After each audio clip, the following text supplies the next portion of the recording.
Halo teman-teman, selamat datang kembali di channel aku. Seperti biasa, kita akan membahas informasi seputar pinjaman online dan dunia keuangan. Tapi ingat, video ini bukan ajakan untuk berhutang, melainkan sebagai bahan pertimbangan bagi kalian yang ingin tahu lebih lanjut tentang layanan pinjaman yang ada di Indonesia. Di video kali ini, kita akan mengulas aplikasi EasyCash, salah satu layanan pinjaman online yang sudah terdaftar dan diawasi oleh OJK. Kita akan membahas fitur, kelebihan, kekurangan, hingga pengalaman pengguna dan pengalaman dari aku pribadi. Yuk, kita mulai. Apa itu EasyCash? EasyCash adalah aplikasi pinjaman online yang telah terdaftar dan diawasi oleh Otoritas Jasa Keuangan, OJK. Artinya, aplikasi ini beroperasi secara legal dan mengikuti regulasi yang berlaku di Indonesia. Siapa yang mengelola EasyCash? EasyCash dikembangkan dan dikelola oleh PT Indonesia Fintopia Technology, sebuah perusahaan teknologi finansial, fintech, yang berbasis di Indonesia. PT ini berfokus pada layanan pinjaman berbasis digital, dengan memanfaatkan teknologi kecerdasan buatan untuk menganalisis data kredit pengguna. Bagaimana cara kerja EasyCash? EasyCash menggunakan sistem peer-to-peer lending, di mana pengguna dapat mengajukan pinjaman tanpa perlu jaminan. Semua proses, mulai dari pendaftaran, verifikasi, hingga pencairan dana dilakukan secara online melalui aplikasi. Kalau untuk fitur utama di EasyCash, pinjaman tunai yang mulai dari 200.000 hingga 50 juta rupiah. Tenor mulai dari 91 hari hingga 180 hari. Dan itu tergantung dari kaliannya. Bunga maksimum sekitar 0,3% atau 0,4% per hari. Proses pencairan juga cepat, bisa dalam hitungan jam. Tanpa jaminan, cukup menggunakan KTP. Lantas, bagaimana cara mengajukan pinjaman? Sistem kerja EasyCash mirip dengan aplikasi pinjaman online lainnya. Kalian cukup mengunduh aplikasinya dari Play Store, melakukan pendaftaran dengan mengisi data diri, serta mengunggah dokumen yang diperlukan seperti KTP dan informasi rekening bank. Setelah pengajuan disetujui, dana akan langsung dicairkan ke rekening kalian. Apa saja yang membuat EasyCash menarik bagi pengguna? Legal dan diawasi OJK, artinya lebih aman dibanding aplikasi pinjol ilegal yang sering bermasalah. Pencairan cepat. Banyak pengguna melaporkan dana cair dalam waktu kurang dari 24 jam. Limit pinjaman fleksibel.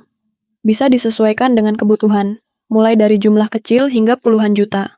Bunga kompetitif. Meskipun tidak rendah, tetapi lebih masuk akal dibanding aplikasi ilegal yang menerapkan bunga tidak masuk akal. Tersedia di Play Store. Bisa diunduh dengan mudah dan memiliki banyak ulasan pengguna. Namun, ada beberapa hal yang perlu diperhatikan sebelum menggunakan EasyCash. 1. Bunga tetap tinggi dibanding bank atau fintech P2P lending lainnya. Meskipun lebih rendah dari aplikasi ilegal, tetap saja bunga 0,3% per hari cukup besar jika dihitung dalam 1 bulan.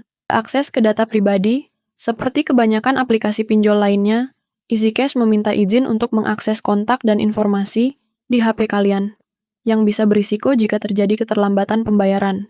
Tidak semua pengajuan diterima. Jika skor kredit tidak memenuhi syarat, kemungkinan besar pinjaman akan ditolak. Berdasarkan ulasan di Play Store, EasyCash mendapat rating 4,5 dari 5 bintang dengan lebih dari 10 juta unduhan.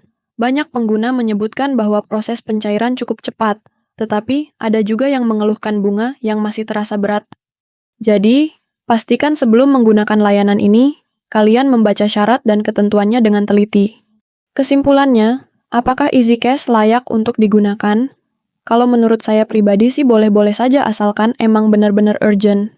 Contohnya boleh digunakan jika butuh pinjaman cepat dalam kondisi darurat, memiliki kemampuan membayar tepat waktu agar tidak kena denda besar, sudah memahami risiko bunga dan denda. Tidak disarankan jika digunakan untuk kebutuhan konsumtif yang tidak mendesak. Tidak yakin bisa membayar tepat waktu, tidak nyaman dengan akses data pribadi di ponsel. Jadi, buat kalian yang memang butuh pinjaman dan tertarik mencoba EasyCash, pastikan kalian memikirkan kembali keputusan ini dengan matang dan memahami seluruh ketentuannya. Pengalaman saya pribadi sih gini temen, waktu itu saya lagi ada di posisi yang, bisa dibilang serba salah. Uang menipis, kebutuhan mendadak yang tiba-tiba muncul, dan bingung harus cari solusi kemana. Awalnya saya coba pinjam ke teman, tapi jawaban mereka itu loh. Ada yang bilang, wah, saya juga lagi butuh uang nih mbak. Dan ada juga yang bilang, coba, Saya tanya istri dulu ya, padahal dia masih single. Akhirnya saya cari alternatif yang cepat dan legal. Scroll di Play Store, baca-baca review, dan nemulah aplikasi Easy Cash. Daftar, isi data, unggah KTP, dan nggak sampai 1 jam, dananya cair. Waktu itu saya benar-benar lega. Rasanya kayak dikasih minum pas lagi kehausan di tengah padang pasir. Tapi saya tahu diri, ini kan pinjaman, bukan hadiah. Jadi sejak dana cair, saya langsung pasang pengingat buat bayar sebelum jatuh tempo. Jangan sampai terlambat, karena denda itu nggak kenal kasihan. Pengalaman saya pribadi cukup memuaskan. Tapi pastinya, pinjaman seperti ini harus digunakan dengan bijak. Jangan dipakai buat hal-hal yang nggak penting ya. Apalagi kalau cuma buat langganan drama Korea, atau beli sepatu yang diskonnya katanya nggak akan datang 2 kali. Jadi kalau memang darurat dan sudah mempertimbangkan matang-matang, Easy Cash bisa jadi salah satu pilihan. Tapi ingat, pinjam itu tanggung jawab, bukan pelarian.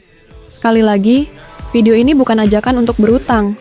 Kami hanya memberikan informasi agar kalian bisa membuat keputusan yang lebih bijak. Gunakan pinjaman hanya untuk keperluan darurat, dan pastikan kalian bisa membayar kembali tanpa masalah.